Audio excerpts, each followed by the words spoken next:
Vous avez été plus d'une centaine venus communier avec lui sur cette scène devenue mythique. C'est le grand bal. De tous les coins et recoins du monde, le sourire, la bonne humeur, les préparatifs commencèrent. Les tailleurs se mirent à coudre les plus beaux bobos. Lors des bijoutiers reprirent à couler pour le bonheur des belles dames africaines. Vos cris de bonheur et d'exaltation feront monter les décibels. Les solos de guitares électriques se feront plus lancinants. Les danseurs tourbillonnant au rythme infernal des tambours africains. Tandis que la voix atteindra des octaves jamais égalées. Grâce à vous, l'ambiance sera encore extraordinaire. La fête sera grandiose. Bougez, tirez, chantez, dansez. Vous, Youssou N'Dour, le Super Étoile et Bercy, c'est déjà 17 ans de bonheur partagé. Merci.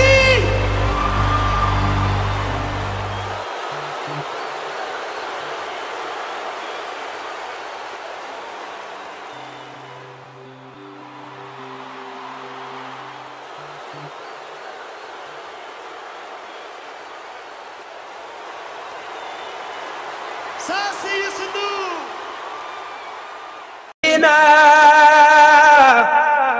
بأمر ربي فسان الدين وسيلتي لمالك الرفيع محمد خير ولا سفيع وآله وصحبه النجوم الخاعر النفوس والرجيم.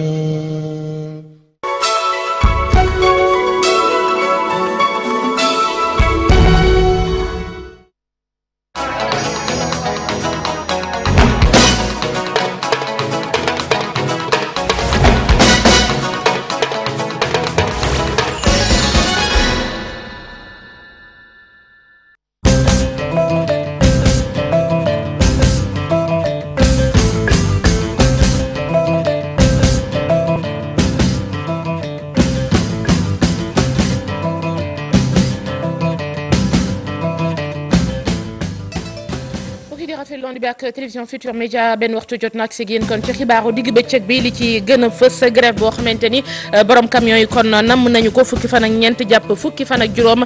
ci weeru novembre ci réew mi yëpp kon la ñu ko fas yéene amal bokk na ca la ñuy laaj ñu defaraat yoonu ko Tamba Kidira permis à point it bëgguñoo dégg lu ni mel waaye it ajup ñi nga xamante ni ñoom ñoo war a dawal camion loolee la ca nguur ga tëral d'accord ñu ci ba tax na ne nañ danañu bank seen loxo ci réew mi yëpp yeneen boromi camion yu nekk kon ci ay jafe-jafe ñoom it jàpp nañu ni ñoom gros porteurs yi taxaw fële ca Kidira foofee coono dëgg la ñu fay daj du ndox du courant du tay bloc sanitaire ñoom ñetti fanu ko bankuk loxo la syndicat bi nga xamante ni moom moo yor wàllug administration d'état ca Mali tëral loolee nag xam ne nañu it d'accord ñu ci la waral seen yëngu-yëngal woowee te nañu ci fekk ji Moussa Oumar Gueye ca boor yooyee wàllug njàng mi lu toll ci juróom-benni téeméeri élèves ak fukk du kenn ku ci am salle de classe ba tax ña ngay jàngee ca cours ba 10 heures ñu libéré leen ñu dellu ca seeni kër lii ma nga xewee kon ca diwaanu ko Thiès ñu gis ni ak guléet la fa fële ca Ndufuk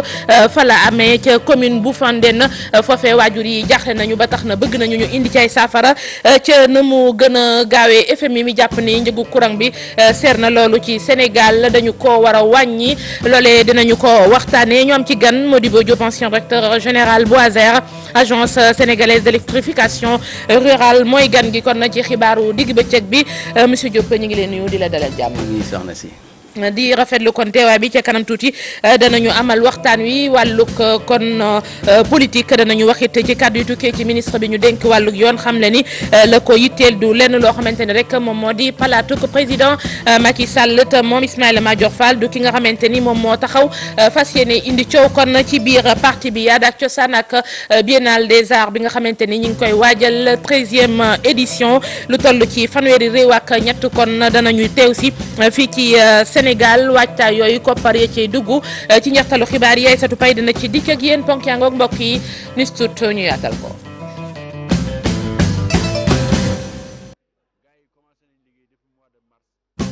mbokk yi dellu nuyu leen rafetlu attente bi ak télévision Futurs Médias grève camionneur 14 ak 15 novembre gi ñuy dëgmal la ñu koy tàmbalee ci réew mi yëpp ñoom chauffeuru camion yooyee nag fële ca diwaanu ko Ndar xamle nañu ni danañu ca bokk dëgg ak seen secrétaire général Goro Xuma Tamba Kidira yoon wi la ñu cay dàcc la ñu ni loolee mënatul a wéy permis à point boo def ci wàllug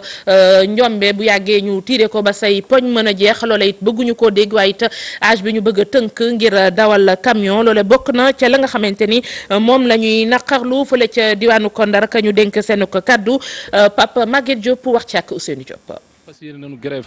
taxawal oto yi la 15 waaw bu dee point yi ñuy souligner kenn jàppale wuñ si incha allah le 15 daañu taxawal grève waaw tali ñu defaral nu tali diggante Dakar Kidira diggante Tamba Kidira ak Kidira Moussala da Tamba Moussala. ñu defaral nu tëli yàqu na baaxul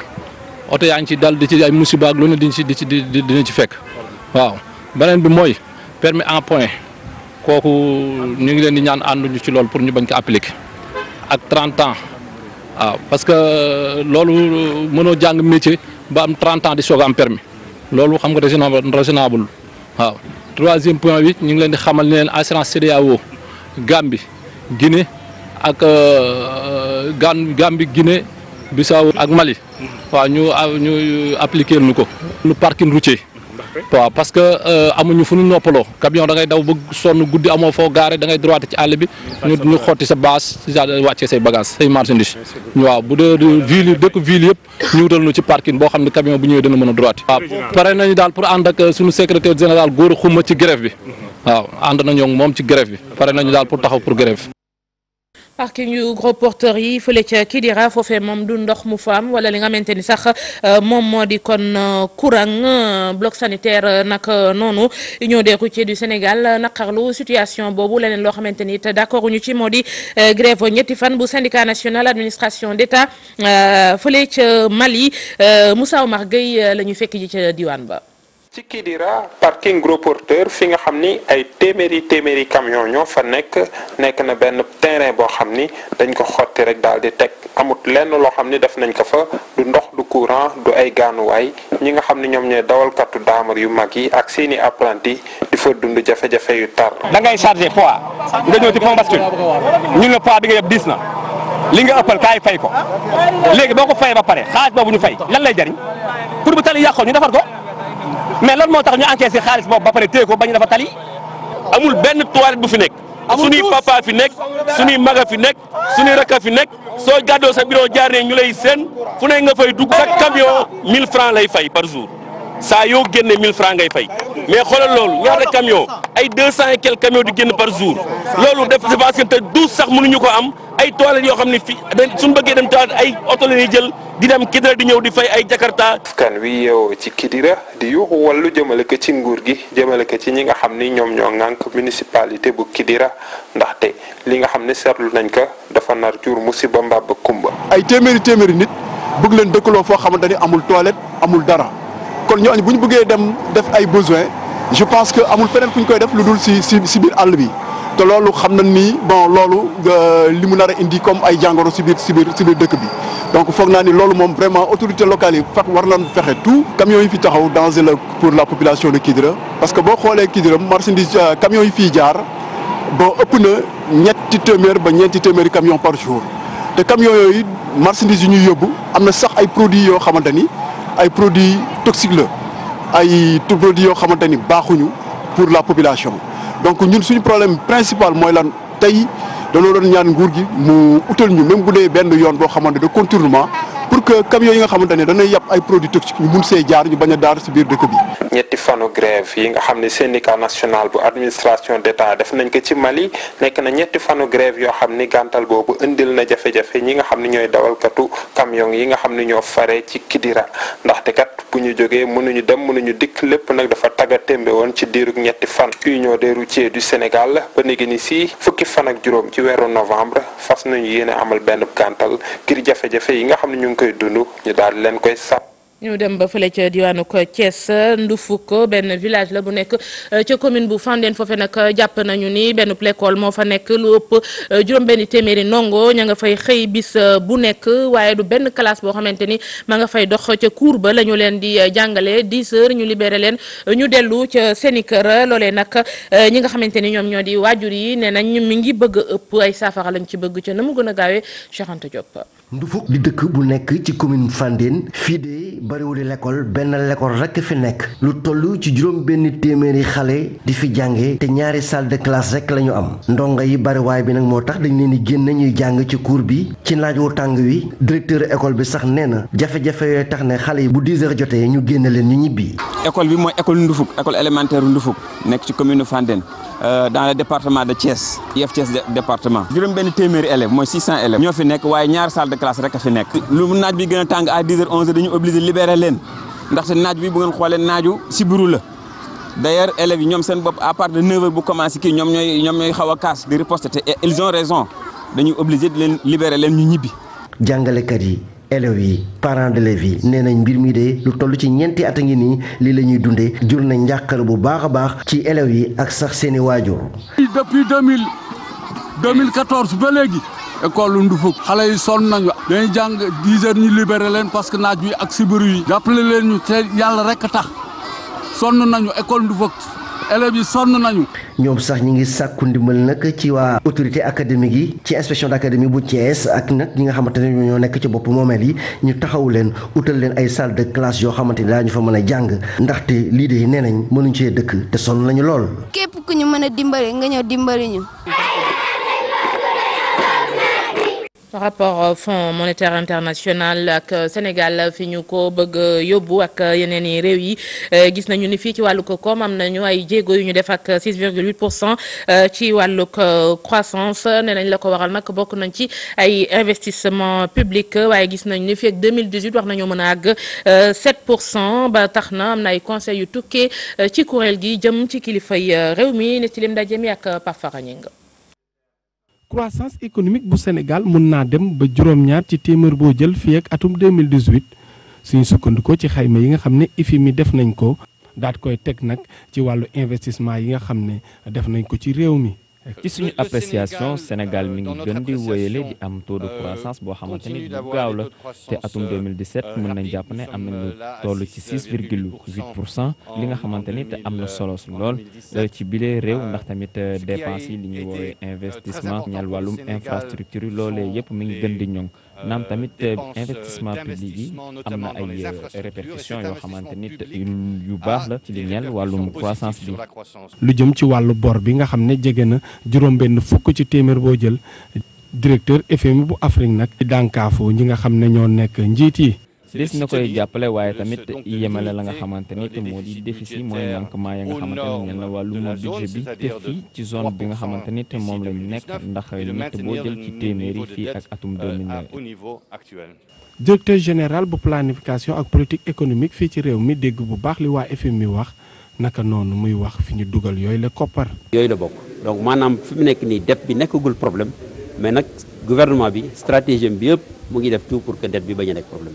parce que ñun dañuy dem ci extérieur di wuti ay ressources marché yi te xam nga bu fekkee da nga commencé am ay problème mu macroéconomique day agir ci sa notation yi te bu agir sa notation day agir ci taux d'intérêt yi et cetera. Fonds monétaire international nag di xelal Sénégal ñu jël ay produits yoo xam ne yu fasantikoo la mun ko yóbbu ca biti réew. bokk na ci li ñu gën di gis wuute ga nga xamante ni te am na ci lu ñeel wàllum exportation yi fii ci diwaanu Afrique subsaharienne yu bëri ñu ngi daw ci ginnaaw yenn ci ay réew ya nga xamante ni te ñu ngi ci àdduna wërngal këpp loolu mooy gis-gis bu njëkk gi beneen ci gis-gis moo di fii ci diwaanu Afrique wuute na lool ay dëkk ya nga xamante ni te ñoom seeni wàllum exportation salfaañoo bu baax. ci waxtaan wi nag président bu CONAS moom ñaarul nu baax FMI nga xam ne nguur gi rek lay waxal te du wax ak ñii di secteur privé bi te jàpp na ni wàllu croissance bi ñoom. Fafara ñi nga ñu gërëm ko des ci mbiri FMI ak li mu wax ci wàllu courant bi fii ci réew mi ni seer na nguur gi war na xool yoon yoo xamante ni war na faa jaar daal ba mbir yi gën a wàññeeku loolee nag kon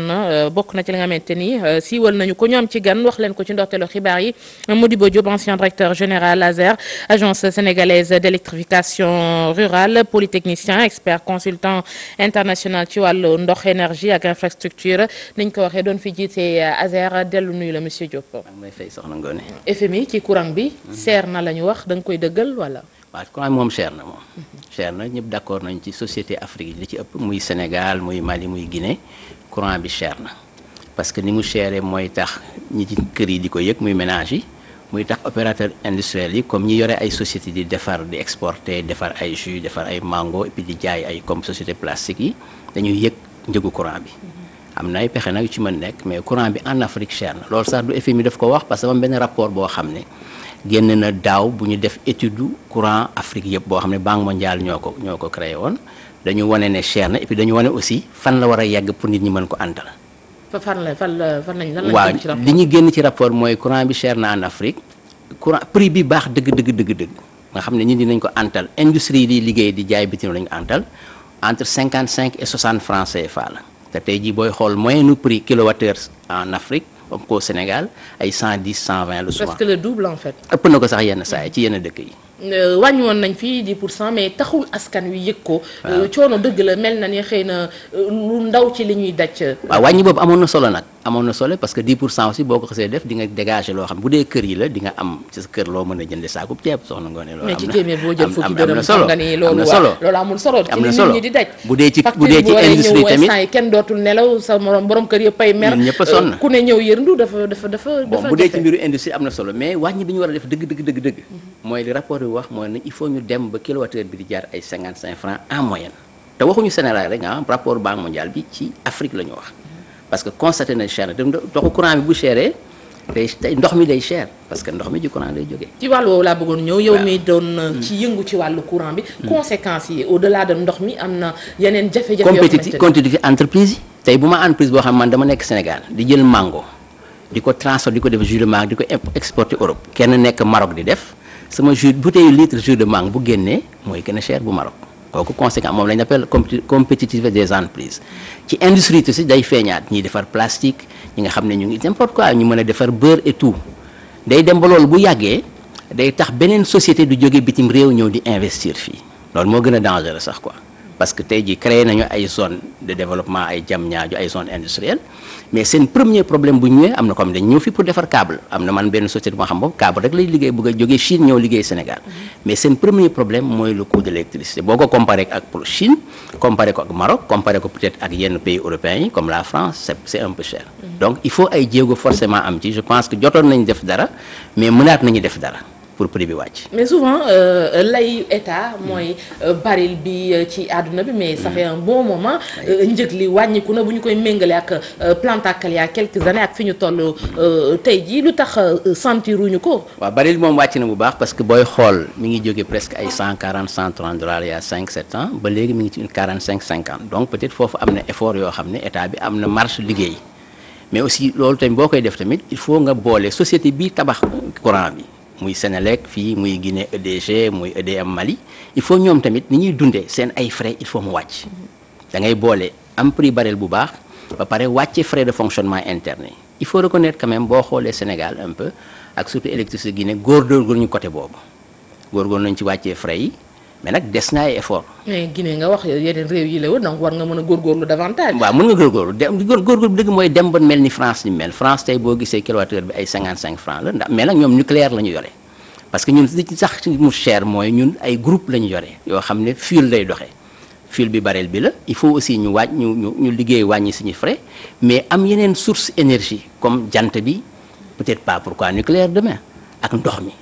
parce que Guinée ndox la ñu gën a développé léegi boo gisee def nañ ñaari barrage Soapiti ak Caleta yoo xam ne bu paree Guinée prix courant am dina wàññeeku dina même mën sax jaay bitim réew courant bi ñuy defar ñun nag comme yàlla dogal na mën nañu am gaz am nañu gaz boo xam ne fii ak 3 ans am na nu muy demee gaz bi aussi boo ko dugalee ci production bi mën na wàññi prix courant bi mais gaz bi ñu ngi koy wax gis nañ fi yeneen yoo xamante ni ay ressources la te population bi sentiru ko donc gaz bi d'ici 2021 ak yooyu pour ñu war ko yëg entre temps quand même dafay méttiwaat ci askan wi 2017 21 ngeen wax sax mën ngeen a akkee ji ba 25 yooyu yëpp tamit ay jafe-jafe lay doon ci askan wi. non man nekkuma ci état bi damay wax li ma gis ñoom ni ñuy liggéey nekkatuma ci léegi suma liggéey bopp laa yore mais gaz en tant qu'expert yaa ngi mais waaw maa ngi ci milieu bi mais gaz bi bu ñëwee mën nañu fex am suñu centrale yi xam ñu am léegi xam ne gasoil lay dawee muy daw gaz mën nañu fexe centrale yu bees yi ñu am muy daw gaz kooku tamit dina wàññiwaat njëgu courant bi loolu am na bon. et ça demande d'autres investissements. oui bien sûr c'est d'autres investissements mais il faut le faire il faut nga def ko par exemple tey bu Sénégal am benn centrale bu mag boo xam ne li ñuy def yëpp ñun ci courant actuellement ci benn centrale nañu ko def muy defee gaz prix bi day wàcc complètement gis nga ñu ngi def ay efforts aussi ci solaire bi. ñoo xamante dëgg gis nga am na ay centrale ñett ba ñeent yoo xam ne jant lay dawee mi ngi Sénégal ñu ngi koy doxal. mais des na en terme d'énergie renouvelable ak liñ ci wax ni mu nekkee avenir quand même côté boobu tam waroon nañ ci gën a mën a def ay jéego lan moo bloqué ba tax na tam sentiruñ ko parce que xëy na tey bu ñuy wax ay solaire ci ñu naat ci wàllu koom ñi nga koy faral di gis mais ñu ci bari instant yi attanaguñu ko parce que là-bas aussi c'est encore cher. mais ñoom jël nañu ay dogal quand même yu am solo comme léegi depuis sommet COP 21 bi amoon Paris daaw jéeg dañu ne dëkk bu nekk boo doon def téeméer ci courant ñaar fukki na nekk énergie renouvelable solaire ndox wala yu demee noonu Sénégal mi ngi ciy avancé bon solaire u kër yi aussi c'est vrai plaques yi xaw na cher kooku nag ci technologie bi la li ma gën a yaakaar daal mooy société nationale yi man sama gis-gis ni ma ci nekkee ñu def effort diversifié outil solaire outil éolien pourquoi pas nucléaire outil gaz loolu mooy mën a tax njëg gi yomb ci industrie yomb ci ñu mel ni ñun ñi nga xam ne dañuy fay normalement. léegi lan moo tax ñoom duñu dem ci boor boobu. mais ñu ngi ciy liggéey peut-être gaawul nag parce que décision boo ci jël tey balaa muy sotti il faut moom ñaar ñetti at gaawul aussi parce que tey moo doon tabax benn centralu gaz rek diggante may am projet bi koy monter outil ku ko defari kooku mën na def ñett ba ñeenti at gaawul nag mais léegi nga koy xalaat commencé ko te xam naa ne ci programme Sénélec yi loolu mi ngi ci biir. monsieur Diop bu ñu nee cherté ci wàllu courant ñu war koo wàññi à côté kër gi yor wàllu courant chaque année mu ne def na nangami milliards ci bénéfice. foofu tam est-ce que warul am ay efforts yu ñu fa def en tant que ex-directeur pôle financier bu Sénélec war nga mën a xam yoon yooyu. waaw loolu moom am na ay pexe moom wax dëgg yàlla te xam naa ne sax man baa ngi koy xalaat mais ñoom ñu ngi koy xalaat ndax am na ñu fa nekk ñoo xam ne xalaat nañ ci loolu. bénéfice yooyu am na nu muy demee dina mën a dugg ci liy wàññi ci njëgu courant bi loolu sax moo gën a jaadu ndax boo ne def naa bénéfice bu mag Sénégal ñëpp dañ naan lu tax mu def ko mooy problème Sonatel. mais on dirait que dañ koy def xëy na pour faire plaisir à l'État. non réalité liggéey def naa ko fekk askan wi ñoom balaa ñu la koo jox ba nga koy def fu ne dugal nañ fa tànk. waaw réalité mais aussi société privée tamit nga ne il faut muy am bénéfice mënul ñàkk tey Sonatel il faut mu am bénéfice pour ñu mën a téléphoner Sénélec aussi il faut muy bénéfice pour ñu mën a continuer am courant ndax bul fàtte Sénélec yàggoon na ci déficit ci ñàkk bénéfice ba 2000 par exemple laay daf ko mujj a jaay loolu si danger la il faut ñu fexe kam société di am bénéfice xanaa kay na nekk bénéfice boo xam ne bu yem la bénéfice waaye ñun tam benn mbir mi woyof na tuuti ci ñun waaw mi ngi tane parce que courant daan na coupétul léegi tane na Guinée aussi courant danaan coupé lu bari mais Conakry presque léegi coupure bareetul tane na ndax dañu def ay effort ci am barrage bu bees Caleta ñu ngi koy defar soit biti pare na donc effort yooyu daal ñun lañu war a gën a def mais société privée moom même bu bokkee ci état société bu SA moom il faut ngeen ñu nangu ne war na am bénéfice mooy tax mu mën a investir mooy tax mu mën a dugg ci ay projet mooy tax ñu mën ko wóolu pour monter ak moom projet parce que bu ko amul bu déficité rek kenn du ñëwaat ku amul bénéfice kenn du la seet si. mais ci askan woowee ñu yëg ko wan yoon wan pexe tey jii lañ war a mën a teg pour que xëy na d'ici 2019 gaz boobee ñuy séntu ñu teg ko bët xaw ko mën a yëg ñu sentir ne entre temps am na ay efforts sur le coût de l'électricité. mooy li ma la wax rek ñoom ñu ngi ciy xalaataa mais ñun suñu gis-gis ñi nga xam dañu nekk en externe et puis du Sénégal rek parce que on travaille au niveau sous-régional mooy benn outil solaire outil ndox mooy barrage yi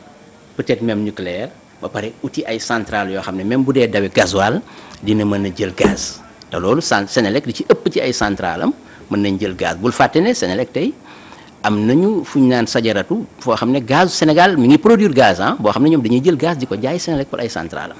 yooyu yëpp boo ko tënkee boole ko di nga mën a am prix boo xam ne mooy prix bi tax nag nit ñi mën a xam ne courant bi woyof na mooy kilowattheure bu nekk jar diggante 50 francs ba 65 francs comme en France. mooy tax nag sa société compétitive boo bëggee exporter. alors mu di ci 2030 lay doon comme. bon yaakaar naa man mus naa ci waxtaan ak suñu xarit Makhtar bu directeur général Sénélec mais moom defe naa ci ay prévisions li ma waxoon mooy prix boobu mën nañ ko atteindre vers ay 2027 2025 2027 bu ma fàttali ko mos nañ ci waxtaan loolu la mos a wax. d'ici 10 ans encore. gaawul nag mais ay effort yu am solo am na.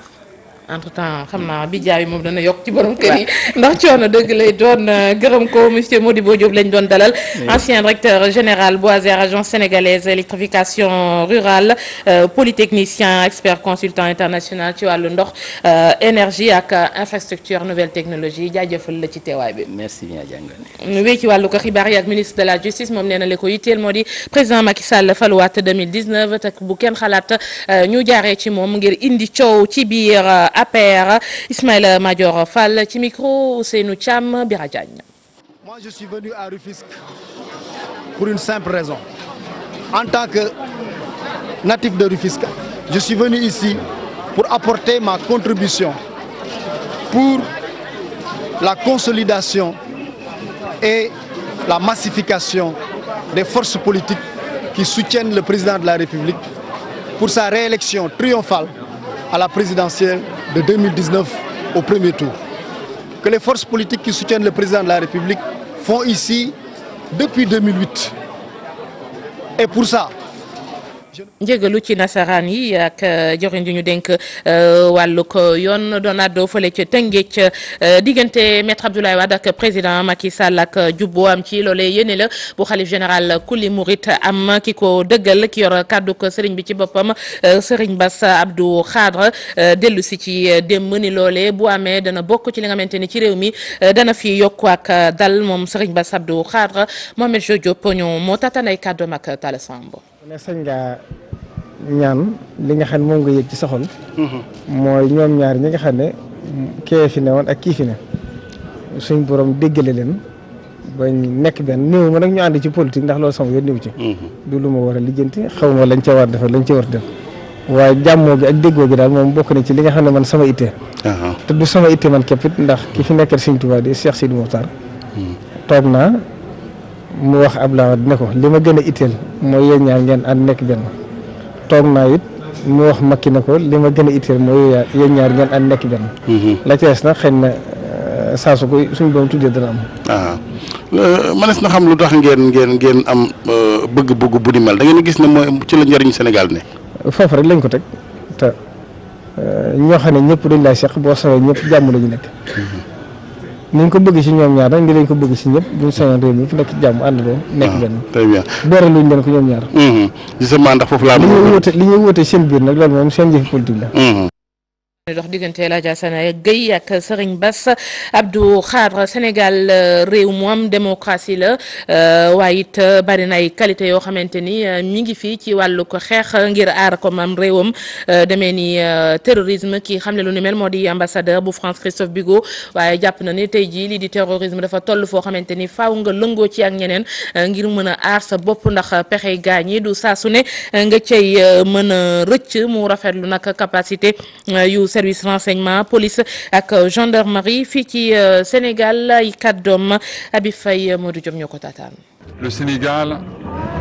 a d'immenses qualités. Sénégal ay qualitéem kenn du ko naattableeti mu nekk dëkk boo xamante ni bu démocratique la dëkk bu dal la dëkk bu wóor la kenn laa wax mënul ne mën na moytandiku lii di terroriste yi ba tax na gis nañ ne am na ca États-Unis am na itam ca Europe. te saa su nekk ñu gis ko fii ci diwaanu Afrique waaye li ci ëpp solo bokk na ci ñu mën ko prévenir artu ko loolu moo ci gën a mën a am solo ngir mu am faaw rek ñu boole suñuy doole maanaam def lii di coopération man am naa kóolute gu mat ci capacité waa Sénégal maanaam seen police bi seen gendarmerie bi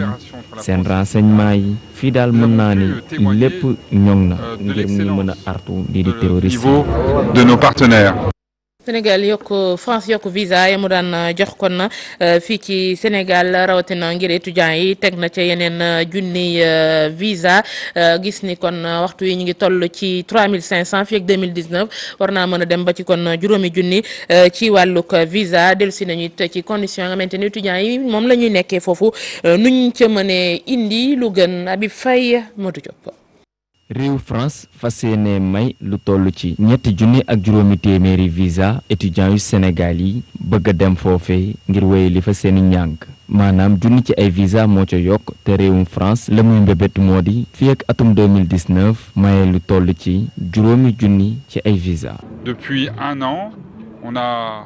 atu yàllaa ngi nii ñuy gën di mën a yokk suñuy dispositif li ni mel tax na atum ren gi joxe nañ lu toll ci 3500 visa ay étudiants wu Sénégal te boo xoolee at bi ñu weesu joxe woon nañu 2500 visa loolu tamit di firndeel ne mbir mi yokk na bu baax te it dina mën a tax étudiants wu Sénégal yi ñu ñëw ca France di participer tamit ci wàllum formation bi loolu dina firndeel ne qualité bi lu baax la. jamono ji ca campus France lañ fay def bokk na ci yokk yoon yi ñu gën a ñaaxee ndaw ñi ngir gën leen mën a yombalal seen dugg ca biir réew moomee. J'ai demandé à Campus France. tey Campus France mi ngi sélectionné étudiants yi di leen yombalal seen wàllum inscription ci université yi nekk ca France loolu yëpp bokk ci li nga xamante ne dañuy yokk lii di processus ngir gën leen mën a xelal koom gi nekk fii ci biir Sénégal ngir nga jot si Mamadou Mbaye di ancien étudiant ca France lii lay ñaax ay ñoñam. mooy ñi nga xam ne am nañ vocation nekk entrepreneur ñu ñëw Sénégal bu ñëwee Sénégal OFI mu ngi fi déjà bu ñu indee seeni projet OFI daf leen di financé non seulement daf leen di financé mais daf leen di booleex benn consultant bi nga xam ne moom moo leen accompagner donc loolu yëpp c'est à gagner donc mën nañ ñëw fi soit mën nañ ñëw fi créer seen entreprise. waaye réewum France mi ngi liggéey ngir gën a mën a yombal wàllum formation étudiants yi ci seen biir dëkk ya ñu ne. Il faut aussi avoir en tête que certains ne peuvent pas. waaye il faut que ñu def leen ci suñu bopp mooy ñëpp mënuñoo dem ca France di tàggatu wala ñuy dem ca États-Unis wala sax ñuy dem ca Chine ba ca Maroc wala feneen ak feneen waaye la nga xamante ni soxla nañu ko mooy ñu am formation fii ci biir Sénégal. France la mu bëgg bokk na ci sóob loxoom ci wàllum njàng mi ak tamit wàllum formation étudiants yu Sénégal yi ba tax jamono ji lu toll ci 3,7 visa ambassadeur bu France jagleel na ko réewum Sénégal. Et préparer ma rentrée. wàllug adak cosaan ak jano boo amoon nag waaye taskatu xibaar yi jawriñ ji ñu dénk wàllu culture ma nga fa woon waaye it Marième Ba Diop secrétaire général la ñuy waajal moo di biennale bi fukk ak ñetteelu édition bi fanweer ak ñetti réew ñoom ñoo war a ñëw fii gane si Sénégal koppar ya ñu cee dugal ak thème bi atum ren ci lan lañu bëgg a jiital bokk na ca la ñu waxtaanee Aïssatou Paye Mardian lañ fa yebaloon. ñu dëgmal nag lii di Biennale Dakar 2018 mu mel na préparatif yi door na ngir nag fêter événement culturel bu mag boobule nga xamante ne def nañ ci xaalis bu takku. mooy wane engagement bi nga xam ne président Macky Sall jël na ko ak li nga xam ne mooy gouvernement bi yëpp may fàttali ne daaw ba mu ñëwee ci biennale bi dafa wëlbateku ne bu soobee yàlla dinaa yokk li nga xam ne la ci gouvernement bi doon def te yokk boobu am na jël na ko ci 200 millions lu topp. jëmale ko ca 800 millions te daf koy gën di yokk rek bu soobee yàlla. xam nga suñu dëkk dañu faral di toog ba affaire bi ne këtt ni jot nañu commencé liggéey gars yi commencé nañ liggéey depuis mois de mars 2017 jëmale ko mois de mai 2018 gaaw a jël seen matuwaay yëpp ba nga xam ne bu yeggee ci bés ba benn coono du am tey dañ leen woone ñan lañ jël ci artiste ci Afrique bi ak ci monde bi yëpp pour ñu war fa dajee def jongante bi nga xam ne moom lañ fi def mois de mai. kilifa nga xam ne yàlla daf ko may mu am xam-xam lool ci mbir yooyu ñu ko wax Simon Ndiame jógee fële ca réew Cameroun moom waa Cameroun la moo ñëw mooy nekk directeur artistique bi. thème bi ñu tànn nag ci atum 2018 bi ñu ngi ko duppee l'heure rouge mu nekk nag thème boo xamante ne day wax jóg leen ñu taxaw te liggéey ak innovation bu mag. coppite bi gën a mag mooy pavillon Sénégal bi ma la wax mais coppite bi gën a mag également mooy ci partenariat yu ñu développé parce que biennale bi dañu bëgg synergie bu rëy entre la culture mais également le tourisme l'artisanat l'économie et ba nga tax ñu teg en place ay commission yu nga xam ne ñun ñëpp dañuy liggéey pour nekk ensemble développer ay synergie ba nga xam ne dinañ mën a aboutir ci lu mën a kawe sunu njort ba tax ñu ne biennale bi de Sénégal yi mi investir ci à hauteur de 75% voilà lii la biennale manifestation bu mel nii en termes économiques voilà lii la apporté dëkk bi. biennale bi nag lancé nañ ko ñetti fan ci weeru mai jàpp ñaari fan ci weeru juin 2018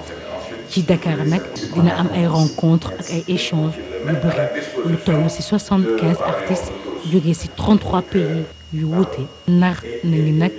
ibbi événement touristique culturel bu am solo. Aïssatou Paye la ñu yebaloon ca ndaje moomu wàllug yéenekaay ci la ñuy dal ak Mamadou Mouhamed Ndiaye. jërë ngeen jëf feebaru deng bi ne dang ci réew mi jar na dang-dangi ba dakkal ko Vox Populi xëye ko ci xëtamu njëkk woppi deng ji ak coow li ci am ci week-end bii ñu génn maanaam gaawu ga jàpp dibéer gi yéenekaay bi nañu ca la ñu dégg docteur Bernard Marcel Diop muy wax ne feebaru deng bi yegg na ci Ndakaaru nemmeeku nañ fi lopp juróom-benn fukki nit yu ko amee loolee waa ministère de la santé weddi nañu ko ba mu set wecc nee nañu ba fi ñu toll tey ji feebaru deng bi yegg sigul ci Ndakaaru bu weesoo diwaanu Louga amul beneen diwaan ci Sénégal boo xam ne feebaru deng ba yegg na fa am na ñaari téeméeri suspect ak fanweer ak ñaar yoo xam ne ñu leen saytoo def ci ñoomi analyse ci la ñu gis ne ci ñooñee fanweer ak juróom-benn yee ñoo ko amee l'observateur nañu deng bi jaxase na boppu nit ñi askan yu feebaru deng bi moo leen jaaxal moo leen tiital jamono ji am na ñaari téeméer ak fanweer ak ñaar ci ay prélèvement yoo xam ne def nañu ko ba ñu ko saytoo gis nañu ci fanweer ak juróom-benn yu positif docteur Abdoulaye Bousso directeur centre opération urgence sanitaire am leneen lu mu ci leeralal waa l'observateur nee na leen ci cas yi nga xam ne am nañu ko ba léegi gisaguñ ci lu garaaw te bu weesoo diwaanu Louga ak ca Daara amul feneen fu feebaru deng bi am ci réew mi le témoigne nañu feebaru deng bi nemmeeku nañu ko ci fanweeri doomi aadama ak juróom-benn yu ko amee ci réew mi fanweeri ak ñeentee ca Louga lañu ñaar ña ca Daara Jolof douane bu Sénégal Pape Ousmane Gueye ma ko jiite woon dédouané nañ ko maanaam dàq nañu ko démb le quotidien moo ñu wax loolee inspecteur général d'état bii di Oumar Diallo moo ko fa wut mooy léegi directeur général bu douane Les Échos nañu ndax yàlla Oumar Diallo doon enfin njiital douane le quotidien mi xëy xibaar bi ci xëtamu njëkk ne ko may ma yeggaleen li tax ñu dédouané Pape Ousmane Gueye ca bopp douane maanaam li tax ñu dàqe ko ca direction générale bu douane ni mu doxalee ci mbiri douanier bii di jaaji ba bokk na ci ak ni mu defee ci mbiri Dakar portum Ndakaaru coowal Cheikh Kanté la fay gilli ba léegi sàlleegul ci yéenekaay yi anki dina kay xëy njiital port la woon di Cheikh Kanté ak la mu def ca portum Ndakaaru 2012 ba 2017 la fa nekk juróomi at la jiite portum Ndakaaru ci juróomi at yooyee journal bi nee nañu personnelu port bi Cheikh Kanté da koo ful ndax 1017 employés la fa fekkoon ba muy dem bàyyi na fa 2040 employés ci diggante 2011 ak 2016 li ñu naan excédent brut d'exploitation bi wàcc na ba ca 30% docteur Cheikh Kanté enquête nañu bàyyi na ca poorum Dakar bor bu toll ci juróom fukki milliards direct info nañu ay ndaw mu di ay sën yuy liggéeyee ca port ba ñoo ngi dànkaafu njiital port lu yees ngir mu bañ leen a dàq bàyyi leen ak seenub liggéey dëkk bu sell ba di Touba ñoo nga ca liggéey ba ngir waajal màggal gi waaye waajal teeru njiitu réew mi Vox Populi nañu ci semaine bi le président de la République di Macky Sall waree dem ca Touba ngir siyaar ji xalifa gi ni mu ko baaxoo bu ñuy waajal màggalu Touba waaye lu newoon ay dëkk mbaa xaaxam wala ab ñàkk rek dindil nañ ko baleel nañu ko yoon wi ba mu set wecc l'observateur nañu xalifa bi di Serigne Cheikh Sidil Mokhtar Mbacké bëggul benn rëq-rëq baa naka sudul noona am ci nganu président Macky Sall gi foofee ca Touba moo waral mu joxe ndigal jox ko porte-parole am Serigne Bass Abdou Khadre Mbacké ak comité d'accueil bi ngir ñu jël lépp lu di matuwaay ngir teeru bi ak ngan gi jaar ci yoon ngir bëgg lu gën a wóor sax ak lu dalum xel l'observateur nee nañu moo waral comité d'accueil bu président bi jëlee nañu ko ci loxoy maire bu Touba di Abdou Lahad Ka ma ko yoroon Serigne Cheikh Bara Matilay Mbacké nee na léegi yëf yi mu di accueil bu président bi chef de village sub Touba mosquée di Abdou Lahad Diakhaté moom la ñu ko jox El Hadji Abdoulaye Bamba Sall bu l'observateur bind ci yéenekaay bi ne li yàqal Abdou Lahad Ka bokk na ci inondation ba woon ci dëkk boobee de Touba askan waak nañ doon wootee walloog Abdou Lahad Ka ak ni mu ci doxalee cuune gi nga xam ne wane na ko ci opération de déguerpissement ga woon ca Touba moom Abdou Lahad Ka